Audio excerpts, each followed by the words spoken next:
The American economy is slowly recovering from the worst recession in nearly a century, but the long hangover from the downturn means households are still spending less than pre-recession highs, according to new government data. The Bureau of Labor Statistics' annual report on consumer expenditures shows the average American household spent $57,311 in 2016, higher than in any year previously recorded.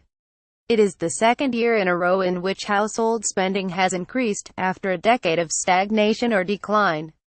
But adjusted for inflation, households are still spending less today than in 2006, when average expenditures reached $57,618 when adjusted for inflation. The largest single line item on which Americans spend their money is housing, which accounts for nearly a third of total spending. Those who own their own homes spend more than those who rent, but renters spend more on actual rent payments than owners spend on mortgage interest. Since 2006, spending on mortgage interest has fallen by nearly a third, while rent has increased by 31%, said Cheryl Russell, a demographer and editorial director at New Strategist Press. Spending on rent first surpassed spending on mortgages in 2012, Russell said. A slump in global commodities prices and higher mileage standards have meant Americans are spending far less on gasoline than in previous years.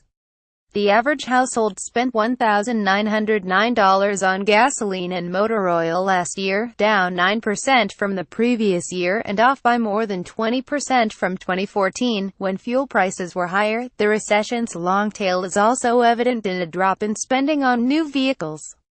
Many Americans delayed purchasing new cars in the midst of the recession, leading to a rush of new purchases as the recovery began. Much of that pent-up demand appears to have been satisfied, and spending on new vehicles dropped more than 9% over the last year and by nearly 17% over the last 2 years. Most households have now made up the car buying they delayed in the crisis, said Mark Moreau, director of the Metropolitan Policy Program at the Brookings Institution. As earnings and expenditures have increased over the last 2 years, Americans are also giving away more of their own money. The average household gave $2,081 in cash contributions in 2016, up more than $200, or 14.4%, from the year before. That category includes gifts to relatives, to religious and charitable organizations, and to political groups, like those that backed candidates in last year's elections. The likely factor in the big increase in 2016 is political donations during the presidential election, Russell said. Cultural trends, influenced in part by the recession, are also serving as a drag on spending in some cases.